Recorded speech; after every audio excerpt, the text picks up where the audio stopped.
The main reason we are in here is for this boil. The open differential. Snout in there and whatnot. This, literally the bearing just fell out. It's that bad. How did this thing even drive? Just look at that damage right there. So that's probably from parts of it just breaking apart. That was probably the actual end breaking apart and then just getting in there, and then this grinded it up and then turned it into that fine paste, and these spider gears paid the price for it. Hey guys, welcome back to the channel. I decided to pull my swap because this transmission needed attention. And the reason it needs attention is because this came out of it a little while ago actually, but it was still drivable, but this thing just continues to leak and leak and leak no matter what I do to try and fix it. So we're just going to take it apart and try and figure out the problem. Nice thing about these transmissions is they do put in a little magnet on the bottom to catch all the metal shavings, but yeah, that's crunchy. And this could be residual from, you know, the last gear set they had in here, whatever. In fact, whew, there's chunks in there. So oh well, it still shifts good though, so it is what it is. It's just, ow. Ow. No thank you. I'll just grab my tool of choice. Random flathead that identifies as a chisel. And a ball peen hammer. Yep, here we are. So you want to hold these with the shift forks as it comes out. I can't remember why, honestly. It's just the way that the ancients did it. The main reason we are in here is for this boil. The open differential. And as you guys could see, there is my problem. See, this side, you know, there's a little snout in there and whatnot. This, literally the bearing just fell out. It's that bad. How did this thing even drive? Is this bearing even good anymore? Okay. Yeah, there you have it, guys. That's what happened. Snapped right off the casting. I have no clue how that happened, but as y'all can tell, differential is out. And here's that piece that I was telling y'all that broke off. That's supposed to go on here like this. Oh, and it actually looks like it broke in multiple places. That's a shame. That's probably the chunks we found on the bottom of the transmission. I also did puncture a hole right through this housing, and I want to show you exactly where that is. So this is what your shift linkage sits on, not your shifter buoy, but the other buoy, the eyelet. And I tightened it too much, and there's our hole right there. So that won't be a hard fix. I'm just gonna tap that and then like seal it up with the plug with JB Weld. So I'm not that worried about that. It's just honestly this transmission got kaput. So we're just gonna do the bare minimum to try and get this thing back on the road, because this transmission is actually really good. It's just that hole right there and this blown up diff. So I'm gonna try and source another diff, and when I do, I'll get back to you guys. We'll pop off this ring gear, we'll pop off these bearings and put them on. And I will say, besides the leaking, this transmission still shifted and ran and drove fine, but just look at that damage right there. So that's probably from parts of it just breaking apart. That was probably the actual end breaking apart and then just getting in there, and then this grinded it up and then turned it into that fine paste, and these spider gears paid the price for it. Fortunately though, I haven't like looked through these with a fine tooth comb, but all the other gears seem fine, and this thing shifted fine. So again, I'm not that worried about it. So I'll get back to you guys once I source a differential. Man, that sucks. That's where I punched a hole right through there. Oh well, you live and you learn, and hopefully you guys learn from my mistakes so you don't make the mistakes that I made. Away she goes. Hey guys, I'm back, and I got the locker here, and I also got my new diff that I got on eBay. You can tell it's from eBay because it's in a Lysol box. Sorry, I'm a little sick, so hopefully I don't give you guys any ligma through the phone. Remember to always cut away from yourself. Young static reference, if anyone gets that. So right here, this is just a GSR open diff. Nothing more, nothing less. And this one actually came with the bearing on it. The ring gears are moved, but that's okay. See, they still got the roller bearing on it, and we have the tapered bearing, so I'm gonna have to take that off, but that's not that hard to do. quickly inspect the teeth here. Yeah, they seem fine. So yep, that's awesome. There we are. There's our new differential. See, it's not snapped off like my other one. Now here is my cheapo locker. And I heard mixed reviews on the eBay lockers. I was just gonna send it, but then I saw these. Plus you get a cool sticker with it, so I mean, you might as well. Ignore the roosters going off back there. So these are just a locking block. I don't know if you guys are familiar with them. It cost me like 30 bucks on eBay.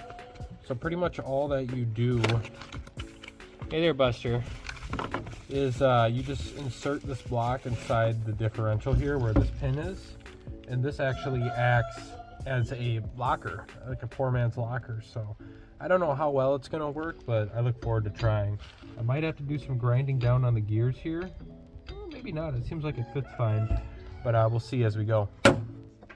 Alrighty guys, so now that we actually have the bearing pressed on off, let's get that locker installed. So what you're gonna have to do here is just, there's a little pin here. Gonna just tap that guy on out. Shouldn't be that hard.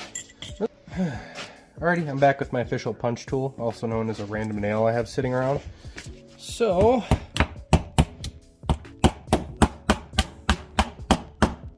on, sweetheart. My Lanta. Alright, there you are. Now you got your new little insert. Alrighty, so there we are. Now I'll be able to press this pin out. It's a lot looser, so we'll be able to get it on out, and then the gears are going to fall everywhere. I'm going to try and remember where the gears came from originally, because it's kind of good to put things back the way they came.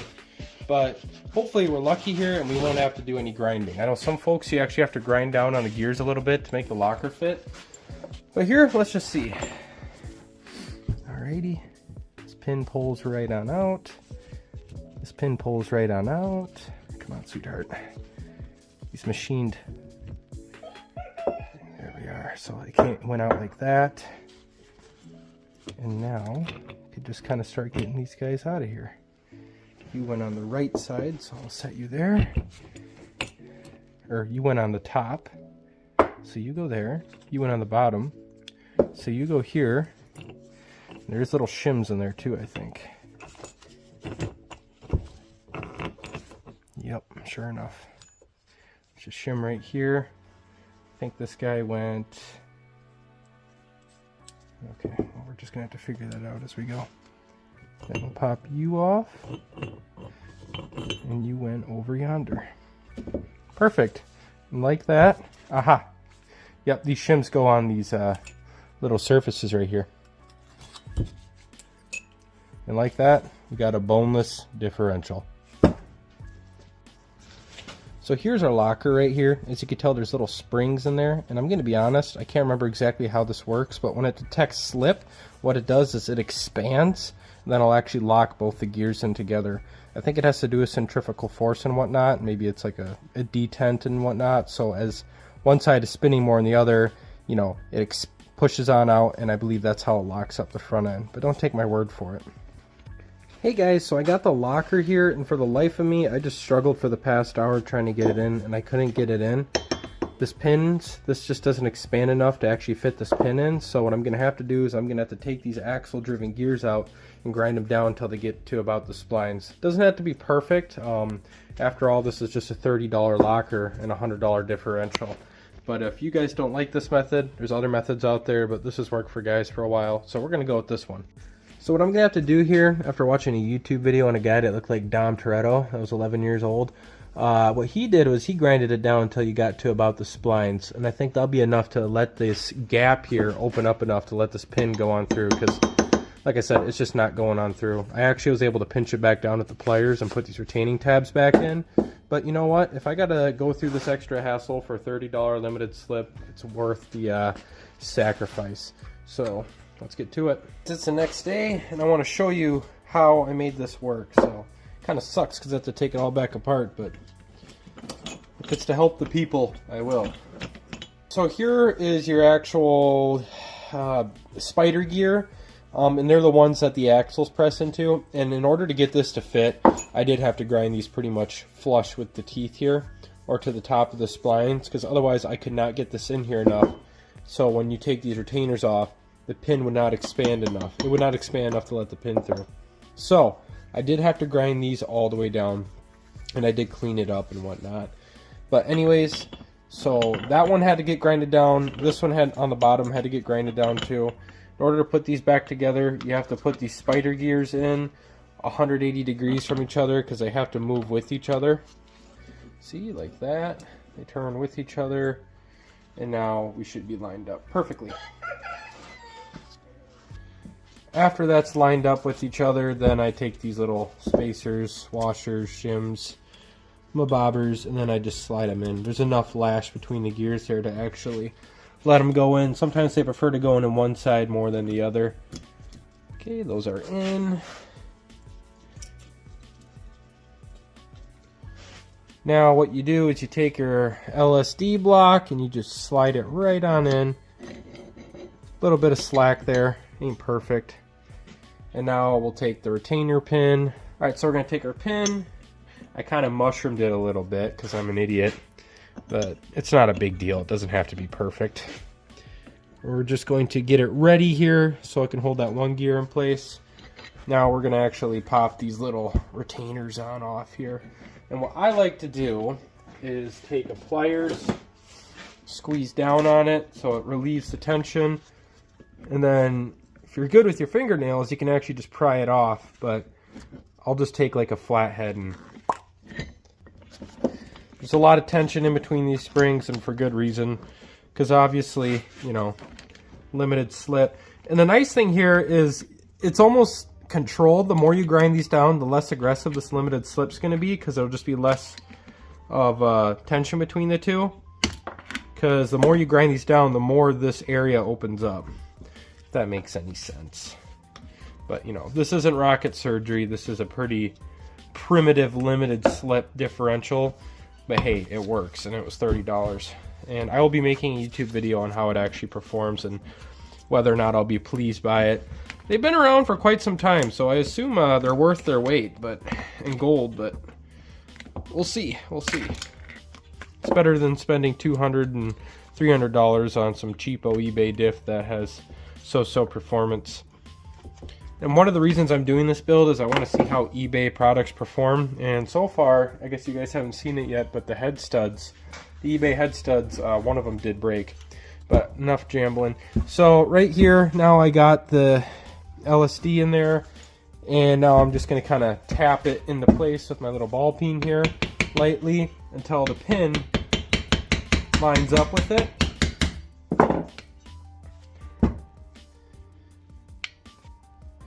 And as you can see there, well, let me see if I can turn on the flash for you.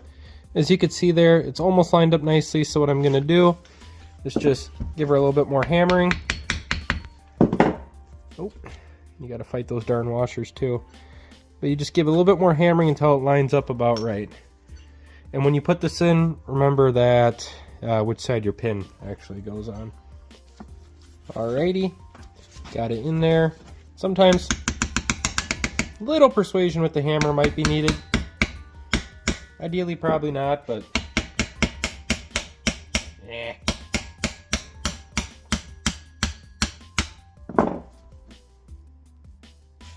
You can see there. You can see there it's a little kitty wampus, so I'm just gonna kind of tap it over with the hammer a little bit until she lines up. Not saying this is the right way of going about it. It's just my way of going about it. And you're going to want to make sure that this is pretty straight up and down so it can line up with the pin once you drive it on through. Here we are. I just had to lightly tap it on through to make her be true. Now we're just going to take our pin and press it back on in. One thing that actually does help while doing this is, that I found out at least, is just spraying it with a little bit of WD-40. I'm trying to remember if there was a certain way this went in. I think I pressed it out this way. So we'll press her back in the way in which she came. Again, if you have like a brass hammer or something, that'd be a lot better than what I got going on, or if like maybe just like leave this in your freezer or something overnight. But as long as you're careful, I think we'll be fine. And while you're doing this, be very cautious of your actual speedometer gear here. Personally, I feel a little uncomfortable just whacking her straight, so I got my brass punch here. And we're just going to give her a little bit more of a schwacking.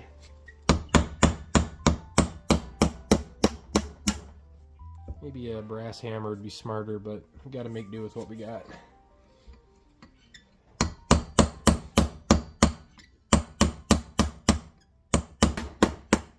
You really got to hit it with your purse, I'm not going to lie. Right, now I'm just going to slightly recess it because that's the way I found it, and that's the way Dom Toretto did it.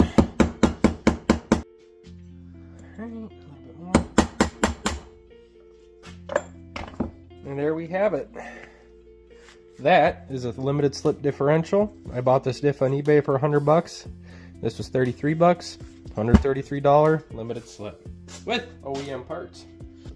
So next up here, we got the old differential. We got to pop this GSR ring gear off and put it on, well, this GSR diff. So we're going to pop these guys on off, and I'm probably going to put Loctite on them too, just to be safe, because this is just one of those things that it's so deep in the car, you don't want to come back to it later. Well, I just kind of had a eureka moment, and I'm like, I wonder if these are reverse thread. So, you know, on old cars, they made a lot of the threads reverse thread on the wheels because they thought it would back off otherwise. Well, I guess I did that with the differentials on these Hondas, so righty loosey, lefty tighty on these. See? Tighty tighty. Loosey loosey. The more you know. Alrighty, let's get the rest of these popped off and put on the good diff. Alrighty.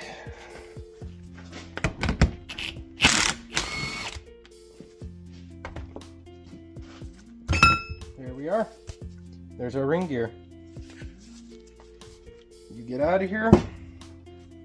So when putting this on, you're going to want to make sure these surfaces are really clean, because if there's any actual debris between there, your gear isn't going to sit on there right, and it's going to affect the mesh of your gears and effectively destroy stuff. So I'm just going to wipe these on down. I don't have the luxury of brake clean, so just use a paper towel here and get her all clean.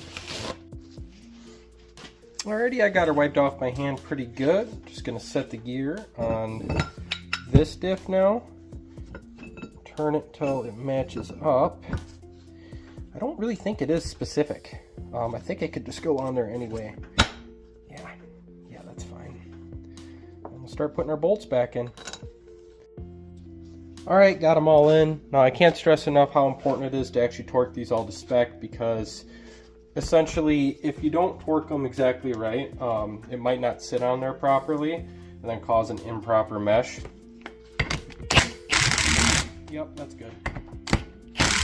Yep, that's good. Next up, we'll put the cone bearings on. Pretty straightforward. Obviously, you want to make sure these surfaces are nice and clean. It would help too if maybe like you put the differential in a freezer and put these like in an oven to help heat them up, but it'll be fine. Just carefully tap that on down. I just grabbed a random socket I had sitting around. This is 1 inch and 11/16. Gonna want to make sure when we tap it on that it's relatively flat. You don't want it to really drift on there. Sometimes I forget I have a press, but she's going on there nice and true. Then you just want to stop till she bottoms out. When you're doing this, make sure you have a long enough socket. This side just doesn't have a lot of travel to go, and I don't know if I can fit this through the actual press I-beams anyways, so I think I'm just going to lightly tap it on in. And there we have it, guys. Differential ready to go back in the transmission, and soon we can start shaking bacon.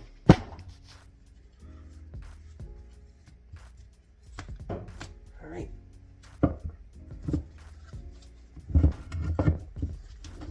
There we have it. It wouldn't hurt to pre-oil these up a little bit, but I'm not that worried about it. Now to actually drop the input shaft and counter shaft in. Okay, there's a lot going on here. So this one on the output shaft, these are these little shim spacers. Oh, great. And one of them's concave, and I can't remember which way that went in. But yeah, so here's a shim right here, and then here's one right here, and this is a concave, and this goes on specifically one way, and I can't remember which way it is, so I'm gonna look that up quick and I'll get back to y'all. Alrighty, after some digging, yep, so this is the concave washer, and the concave faces downward, so yeah, like that. So that goes on there like that, and then of course this is just our flat shim boy. That goes there like that.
Little locking clip in there. Gotta bang this on the floor to get it to seat right.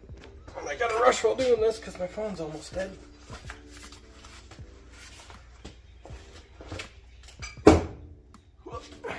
Like that. She's locked in.